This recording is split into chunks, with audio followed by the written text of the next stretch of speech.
کبھی ایسا ہوا ہے کہ کوئی بحث سنتے ہوئے محسوس ہو کہ کچھ تو گڑبڑ ہے لیکن سمجھ نہ آ رہا ہو کہ اصل مسئلہ کیا ہے؟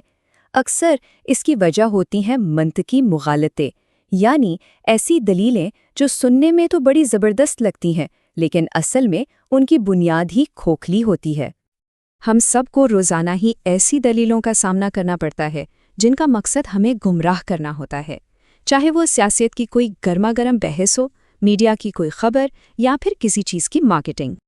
یہ احساس بہت عام ہے۔ اکثر ہم ایک بحث سنتے ہیں اور اندر سے ایک آواز آتی ہے کہ کچھ ٹھیک نہیں ہے، حالانکہ ہم ٹھیک سے بتا نہیں پاتے کہ غلطی کہاں ہے۔ یہی وہ ذہنی جال ہے جس کے بارے میں ہم آج بات کریں گے اور اسے پہچاننا سیکھیں گے۔ مغالطے آپ کہہ لیں کہ دماغ کے لیے ایک دھوکے کی طرح ہیں، ایک ایسا بھرم جو سچ اور جھوٹ کے بیچ کی لکیر کو دھندلا دیتا ہے۔ یہ ایک ایسی دلیل ہوتی ہے جو پہلی نظر میں بالکل ٹھیک لگتی ہے، لیکن جب اسے ذرا غور سے پرکھا جائے تو اس کی کمزوری کھل کر سامنے آ جاتی ہے۔ تو سوال یہ ہے کہ ان ذہنی بھرموں کو پہچاننے اور ان سے بچنے کے لیے خود کو کیسے تیار کیا جائے؟ اس کے لیے ہمیں پہلے کچھ بنیادی باتیں سمجھنی ہوں گی تاکہ ہم ان مغالطوں کی ساخت کو سمجھ سکیں۔ چلیں، سب سے پہلے اس لفظ فیلسی کی بنیادی تعریف سے شروع کرتے ہیں۔ ایک مغالطہ یا فیلسی ایک بہت وسیع اصطلاح ہے، مطلب یہ صرف منطقی دلیلوں تک محدود نہیں، بلکہ اس میں کسی بھی قسم کی غلط سوچ، جھوٹا عقیدہ یا گمراہ کن خیال شامل ہو سکتا ہے۔ یہاں ایک بہت اہم فرق سمجھنا ضروری ہے۔ ہر غلط خیال ایک مغالطہ ہو سکتا ہے، لیکن منطقی مغالطہ خاص طور پر کسی دلیل کی بناوٹ یعنی اس کے اسٹرکچر میں موجود خامی کی بات کرتا ہے۔ آج ہمارا فوکس یہی منطقی مغالطے ہیں، یعنی وہ غلطیاں جو کسی دلیل کو منطقی طور پر کمزور بنا دیتی ہیں۔ تو آئیے اب ذرا عملی میدان میں اترتے ہیں۔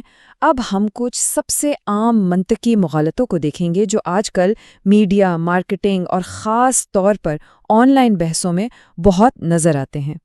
پہلا ہے فالس ڈائلیما۔ یہ تب ہوتا ہے جب کوئی بحث کو جان بوجھ کر صرف دو انتہاؤں تک محدود کر دیتا ہے، جیسے کہ یا تو آپ ہمارے ساتھ ہیں یا ہمارے خلاف، جبکہ حقیقت یہ ہے کہ زیادہ تر معاملات میں درمیان میں بہت سے دوسرے راستے اور نقطہ نظر بھی ہوتے ہیں جنہیں جان بوجھ کر نظر انداز کر دیا جاتا ہے۔ پھر آتا ہے اسٹرا مین۔ یہ بہت ہی چالاک اور عام حربہ ہے۔ یہاں کوئی آپ کی اصل مضبوط دلیل کا سامنا نہیں کرتا، بلکہ اس کا ایک کمزور مسوخ شدہ ورژن بناتا ہے اور پھر اس کمزور ورژن پر حملہ کرتا ہے تاکہ وہ آسانی سے جیت سکے۔ یہ ایماندارانہ بحث نہیں ہوتی، بلکہ سمجھنے سے زیادہ جیتنے کی کوشش ہوتی ہے۔ اور اس سیکشن کی ہماری آخری مثال ہے ایڈ ہومینم۔ یہ شاید سب سے زیادہ پہچانے جانے والے مغالطوں میں سے ایک ہے۔ جب کسی کے پاس آپ کی دلیل کا کوئی ٹھوس جواب نہیں ہوتا تو وہ موضوع سے ہٹ کر سیدھا آپ کی ذات پر حملہ کر دیتا ہے، آپ کے کردار پر، آپ کی حیثیت پر یا کسی بھی غیر متعلقہ چیز پر۔ تو کیا یہ سب نئے دور کے مسائل ہیں جو سوشل میڈیا کی وجہ سے پیدا ہوئے ہیں؟ حقیقت یہ ہے کہ ناقص استدلال کے یہ طریقے اتنے ہی پرانے ہیں جتنی کہ خود انسانی تہذیب۔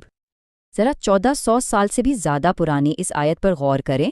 یہاں مکے کے سردار پیغمبر اسلام کے پیغام پر سوال اٹھا رہے تھے، اور یہ ایڈ ہومینم دلیل کی ایک بہترین مثال ہے۔ وہ پیغام کے مواد کو تو دیکھ ہی نہیں رہے۔ وہ یہ نہیں پوچھ رہے ہیں کہ قرآن کیا کہہ رہا ہے یا اس کی تعلیمات کیا ہیں، بلکہ وہ پیغام لانے والے کی سماجی اور مالی حیثیت پر حملہ کر رہے ہیں، مطلب دلیل کے بجائے شخص پر حملہ۔ یہ ایڈ ہومینم مغالطے کی خالص ترین شکل ہے۔ اب ایک اور قدیم مثال دیکھتے ہیں، اس بار فالس ڈائلیما کی۔ یہ آیت ایک ایسا دعویٰ پیش کرتی ہے جو انتخاب کو صرف دو مخصوص گروہوں تک محدود کر دیتا ہے۔ یہ دعوی نجات جیسے ایک انتہائی پیچیدہ مسئلے کو صرف دو آپشنز تک محدود کر کے ایک مصنوعی اور جھوٹا انتخاب پیدا کرتا ہے۔ یہ دوسرے تمام امکانات، عقائد اور راستوں کو مکمل طور پر نظر انداز کر دیتا ہے، جو فالس ڈائلیما کی واضح تعریف ہے۔ اور ہماری آخری قدیم مثال اسٹرا مین مغالطے کو ظاہر کرتی ہے۔ یہاں مشرکین اپنے شرک کا دفاع کرنے کے لیے ایک دلیل پیش کر رہے ہیں۔ یہاں وہ پیغمبروں کے پیغام کو مسخ کر رہے ہیں۔ پیغمبروں کا اصل پیغام آزاد مرضی اور ذاتی ذمہ داری کے بارے میں تھا، لیکن انہوں نے اسے یہ کہہ کر ایک کمزور دلیل میں بدل دیا کہ گویا ان سے زبردستی شرک کروایا جا رہا تھا اور ان کا کوئی اختیار نہیں تھا۔ وہ اصل دلیل کا سامنا کرنے کے بجائے ایک کمزور خود ساختہ دلیل پر حملہ کر رہے ہیں۔ تو ان تمام مثالوں اور تعریفوں کا عملی فائدہ کیا ہے؟ یہ علم ہمیں روزمرہ کی زندگی میں ایک طاقتور ذہنی ٹول دیتا ہے تاکہ ہم معلومات کے اس شور میں سے سچائی کو پہچان سکیں۔ جب ان مغالطوں کو پہچاننے کی صلاحیت آ جاتی ہے تو کسی کو آسانی سے گمراہ نہیں کیا جا سکتا، چاہے وہ کوئی سیاستدان ہو، کوئی اشتہار یا کوئی آن لائن ٹرول۔ اپنی سوچ میں بھی وضاحت آتی ہے اور بحثوں کے اصل جوہر کو سمجھنے میں مدد ملتی ہے، نہ کہ صرف سطحی شور اور ذاتی حملوں میں الجھ کر رہ جائیں۔ یہ تنقیدی سوچ کے لیے ایک بہت ضروری مہارت ہے۔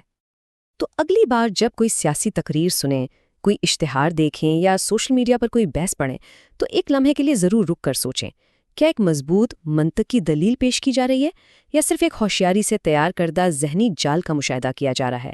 اب ان جالوں کو پہچاننے کی صلاحیت آپ کے پاس ہے۔